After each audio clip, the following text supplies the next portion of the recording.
శ్రీ శనీశ్వరాయ నమః. అందరికీ నమస్కారం. ఈరోజు ఈ వీడియోలో మనం పిప్పలాదునిచే చెప్పబడిన శ్రీ శనీశ్వరుని యొక్క దశనామ స్తోత్రాన్ని చూద్దాం.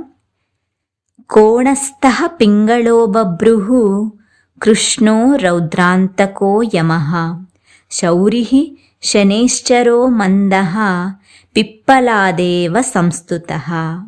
అనగా మూలలలో ఉన్న చిన్న జంతువు వంటివాడు, నల్లని వర్ణం కలవాడు, యమునికి సోదరుడు, భయంకర వినాశకారకుడు, సూర్యభగవానుడు, నిదానంగా నడిచేవాడు, రావి చెట్టు కింద నివసించేవాడు మరియు స్తుతింపబడేవాడు అయిన శనిదేవునకు నమస్కరిస్తున్నాను.